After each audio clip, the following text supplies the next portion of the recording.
Welcome to the next lesson. And in this next lesson, we're going to be talking about developing effective coping mechanisms for managing stress. It is essential that you develop effective coping mechanisms because it will help you maintain mental and emotional well-being. One sure way to start this is, first of all, self-awareness. This is the basis of everything.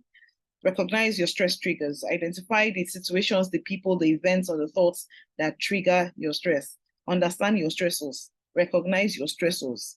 Self-awareness is the first step in managing stress effectively. So know what puts you in that place of stress. Number 2 is lifestyle changes. It's important that you consume a balanced diet, rich in fruits, vegetables, whole grains, and proteins. Avoid excessive caffeine, sugar, or processed foods. Lifestyle changes are very important. Exercise, get your body moving. Regular exercise is important. Engage in physical activity, regular physical activity. Exercise releases endorphins, which are natural mood lifters and stress reducers. It can simply be walking around your neighborhood. If you live in an estate, just walk around your estate. Very important. Adequate sleep. Some people don't sleep quality sleep. Some people are sleeping, but they are not resting. So lack of sleep can actually escalate the stress and negatively impact your overall well-being. So it's important that you sleep well. Sleep, rest, drop your mobile phone, drop your devices, lie down in bed and sleep and rest indeed. Another thing is time management. Organize your time effectively. Prioritize tasks. Create to-do lists. Set realistic goals to reduce the pressure of time-related stress. Many times we don't know how to, manage our time. It's very important. So if you know that managing your time it's a thing, what I do for me is I set an alarm for everything that I have to do. So in the course of time, I know now when each alarm goes off what it is meant for, because it has been conditioned and etched in my memory. But after a while, when I don't need the alarm anymore, I turn it off. But I find that even then, maybe it's like a 3 p.m. I used to have an alarm that goes off at 3 p.m. for certain things. When it's 3 p.m. and that alarm doesn't go off, or maybe I check the time and it's 3 p.m. I'm like, oh, okay, I was meant to do such and such. And I remember, no, that time has passed. I'm done with that particular task. So it's important that you find a way to keep your schedule, detailed and reminders. You can set an alarm on your phone. Thank God for mobile phones. Stress reduction techniques. You need to practice mindfulness to stay present and reduce anxiety. So focus on your breath and observe your thoughts without judgment. Very important that you observe your thoughts without judgment. Observe your thoughts without judgment. Deep breathing. Learn to deep breathe. In an earlier exercise, I told you, just slow deep breaths can calm your nervous system and lower stress levels. Breathe in from your stomach. Hold it in for a few seconds and breathe out slowly. Repeatedly do this. You need it. Some people you just breathe in and out. That's not how you deep breathing. You will feel it at the core of your stomach. So you need to learn how to deep breathe. Okay? Then guided imagery. Visualization techniques to create mental images that promote relaxation and stress relief. This does amazing. Stress reduction activities. Engage in hobbies. There was a time that people use, when you write your CV, you write, what are your hobbies? These days, people don't have hobbies because our hobbies are in our mobile phones. So you need to just engage in hobbies and activities that you enjoy. Painting, art therapy is a thing. Art therapy, I love it, is a thing. Reading, gardening, it does amazing for you. Playing music, this can serve as healthy outlets for stress. Some people these days, I see a lot of people that have plants in their houses. I have a lot of plants in my house. And so gardening helps you. It helps you. Some people start to clean. They start to clean their houses. They decide that, okay, today I'm going to declutter my wardrobe. I'm going to clean out my room. So engage in activities that you enjoy.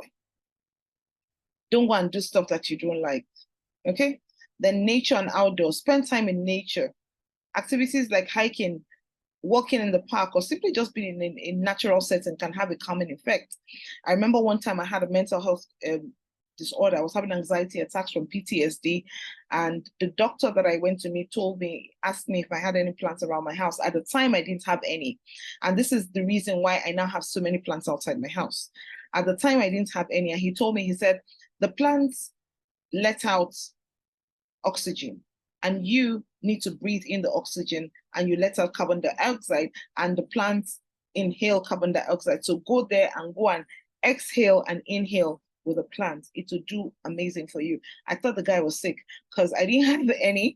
And so I had to go outside my house to go and do that. And I know how people were looking at me weird, but I know how much it calmed me. It really, really calmed the anxiety that I was feeling. I can say this.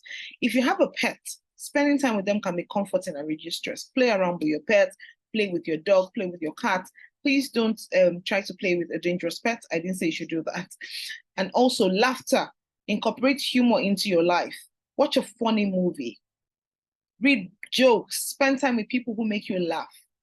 I was one of those for a few family members of mine. When they want to laugh, they'll say, just call Tega, and we'll just gist and laugh. And I didn't even realize that's what they were doing with me. I know if you're other people like that, when I want to feel funny, I hang around them, and then I make them laugh so heartily, and I love it.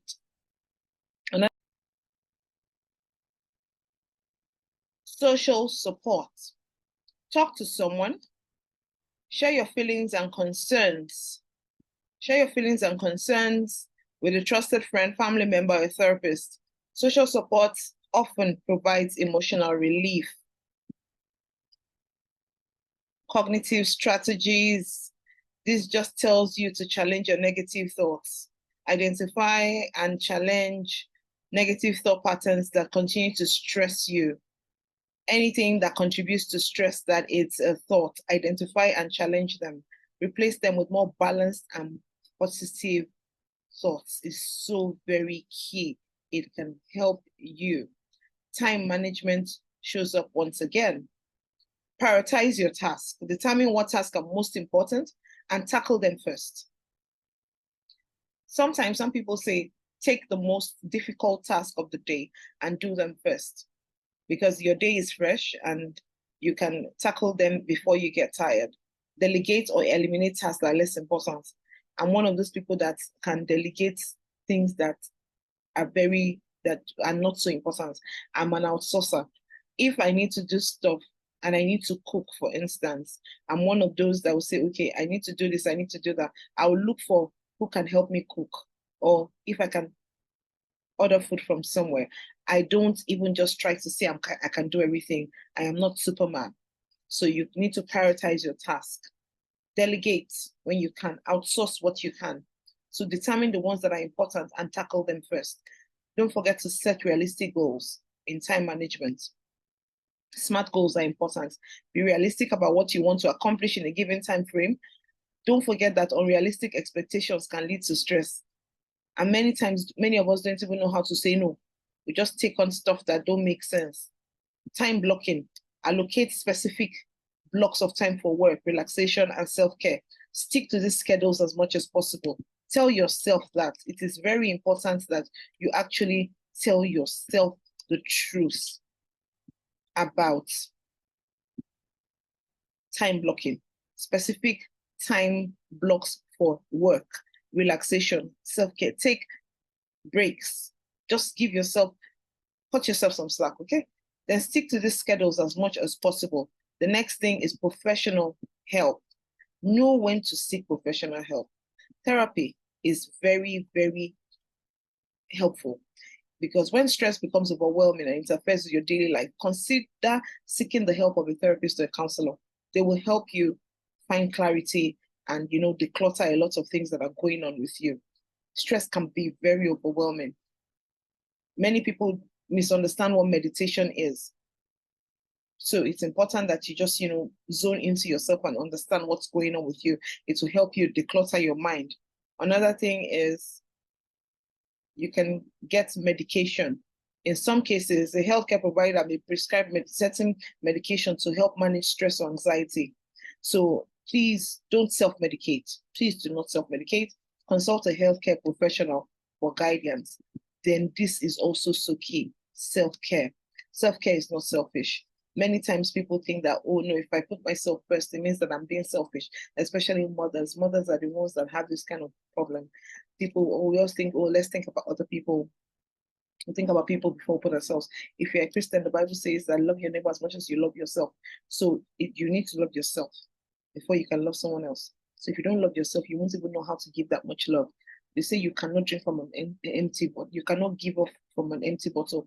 If this bottle is empty, I will not be able to drink water when I'm thirsty, and I cannot be as productive as I should be. So I need to be able to take care of myself, fill my glass to be able to give you something from my glass. Do you understand? So taking care of yourself, self-care is not selfish. So engage in activities that promote relaxation and self-care.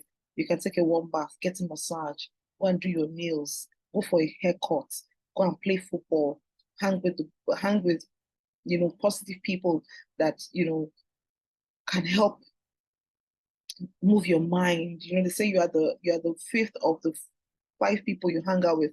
So if all your friends are a certain way and you hang with them, you are going most likely to be known as that. Choose your friends based on your values. If you do not take care of yourself, trust me, nobody's going to take care of you. Nobody's going to take care of you. You are who you have. So please take care of yourself. It's very important. Have time for yourself. Dedicate time for your self-care.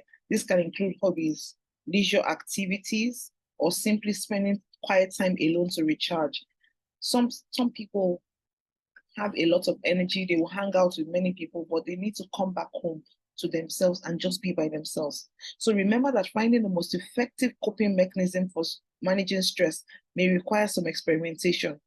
You can try this and try that. Whatever works best for you may not work for someone else. So be patient with yourself as you explore the different strategies. And as you explore, take what works for you, and leave what doesn't work for you. Nobody says that you must do everything. A combination of techniques along with ongoing self-awareness and self-care can help you effectively manage stress and improve your well-being. So now, go back again and look at everything we've talked about here. Which of them are you going to try? Don't forget that self-care is not selfish. It's important that you take care of yourself. Otherwise, you will not be able to be useful to someone else. Thank you, and see you in the very next lesson.